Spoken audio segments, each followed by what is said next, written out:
Have you been smoking weed lately? No, sir. Are you high now? No, sir. I think you are. Prove it. You can't prove it. I'm a chronic smoker, got a card. So the popo is befuddled. So they have to construct a whole new set of rationales to do what they've been doing before. And believe me, if you don't do something, they're going to do it. They're very, very clever when it comes to this. You see? My point is, there was a time Nixon came to power on the war on drugs. He was spraying a chemical called paquat on Mexican plants. I got a couple of brothers and sisters in there, I see this rolling, they remember all of that. Back in the day, when Nixon rose to power, the first thing he did was declare the war on drugs and establish LIA, the Law Enforcement Assistance Association, to assist local law enforcement in dealing with drugs and militants. This was the auspices of all of the SWAT stuff that we're talking about.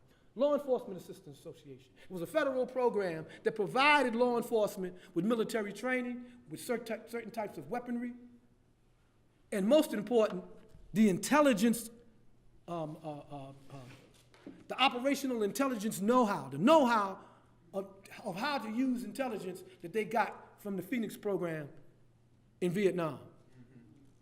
So we came up with block watches. We came up with recruiting snitches in the community to tell the police. The block watches back in the city, they were even given radios to call the popo. You know, they knew people sat in the window and looked at everything, so make them into a block watch. That came from the Phoenix program in Vietnam, trying to destroy the Vietnamese, the NFL, the NLF infrastructure. Had village watches, you know. So where's all that come to? It's come to George Zimmerman patrolling this community, his gated community, with a gun on his head, talking about he's a community watchman. So everything that you see today, you have to figure this out. And if I'm going to be a psychologist, if I'm going into politics, if I'm going to be a doctor or whatever, how am I going to use my skills? For what am I going to use my skills? Just to make money.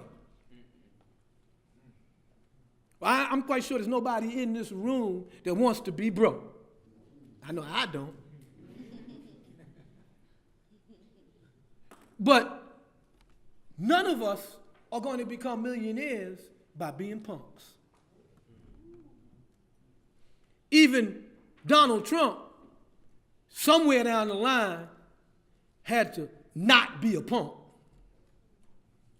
He had to make a move somewhere. He may be a punk now, but he's a rich punk.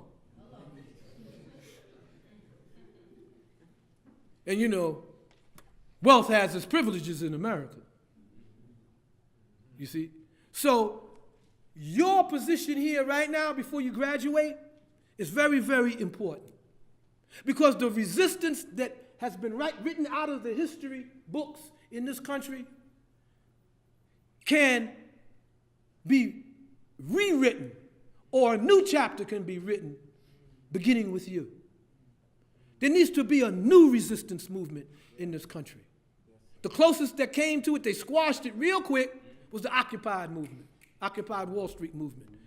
Squashed it real quick. And the reason why it was squashed so quick, not because it was a mass movement, but because the movement itself didn't understand its own legacy and history. They didn't understand that people that had been in the streets had did that before. They had been there and did that. And some of these people were still alive. And they didn't draw on them to enrich their experience, to strengthen their back. And on the other hand, the so-called clueless left in America, the so-called confused progressives in America didn't support the Occupy movement in their arrogance because they didn't like the attention and they felt that they didn't have an analysis. So they were able to be destroyed. But the reason why that movement was coherent and the reason why that movement shows you what can be done is because that movement was a consequence of conditions. And the conditions that it was a consequence of was the collapse of capitalism. the crisis of capitalism. That was one of the first mass movements in this country since the old labor days, in which the focus of the movement was the capitalist system. When we came along, we understood the relationship between capitalism and racism. But the major focus of our struggle and our organization of our people was around white supremacy and racism. That's why they came up with the black capitalists. I mean, look at black capitalism now. Black capitalism, as a term, came up with what? With Lyndon B. Johnson's War on Poverty and his Great Society. He said, well, if they're burning down the ghetto, we got to give them something to invest in. They ain't going to burn down the place that they got investments, so let's get them to invest. Black capitalism came out. You know, when we start talking about the police killing us in the community and we started standing up against them, they came up with what? Black on black violence. Oh, you can't be all so upset about the police killing us. We're killing each other more than the police. Really? So then we should focus on that. Black on black violence. That becomes the dialogue. The symptom becomes the dialogue as if it was the cause. So we talk about black on black violence. We don't talk about a culture and a society that was built and propositioned on violence, that still views violence as something that's part and parcel of their policy. Whenever the U.S. talks about a foreign policy, it always talks about there's nothing off the books. You understand? We can resort to military force if we want to. They're always talking about that, except when they realize somebody else might just have as much force as they do, and they might resist. Then they start talking about boycotts and embargoes and all of the type of esoteric stuff.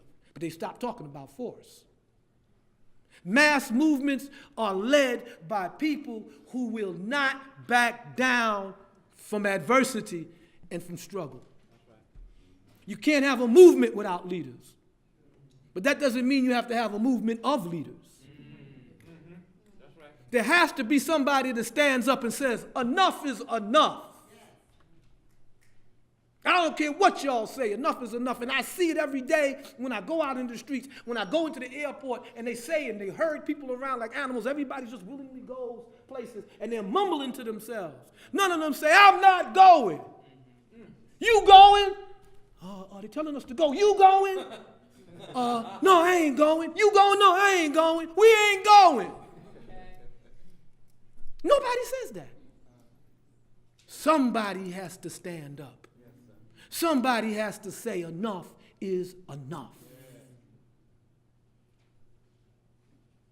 And that's what we have to perceive resistance as. You know, to Muslims, they were told by the Prophet Muhammad sallallahu alaihi wasallam, who said to the Sahaba, the companions of the Prophet, who said, what would we do if we had to live under a tyrant in the last days? What should we do? And the Prophet Muhammad said, if you live under a tyrant and you live under tyranny, the least of faith is hating it in your heart. The least of faith is to mumble to yourself and hate it. Then there's the next best thing, to speak out against it. And the first and the foremost thing is to raise your hand against it. So you got three options. You could hate what's being done in your heart and do nothing. You could speak out about it and perhaps galvanize other people to do something. Or you could stand up and fight it. The choice is yours. But I assure you, you have to make a choice. And I hope and I pray that out of this room will come individuals who will stand up for something, who will fight for something, who will look for something that's better than what's being given to them in the status quo, who will accept their humanity over individual fortune and fame. If you can get both, fine. But this is a test for you. You are dealing with a system and you are dealing with a culture that cannot be changed unless we stand up and change it. And I want to end by this, on this note. You should also understand that in the course of this struggle, you can't take yourself too seriously. You can't believe that you have all the answers. You can't believe that you're right and everybody's wrong. You have to understand that you are a human being and that you could make mistakes and that you could misunderstand something. But what you have to first and foremost understand, that it was your heart that was pure. Because Allah doesn't judge you by your actions. He judges you by your intentions.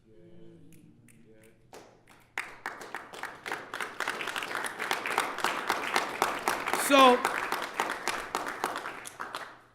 my intent right now is to get on a plane and get back to Atlanta, Georgia.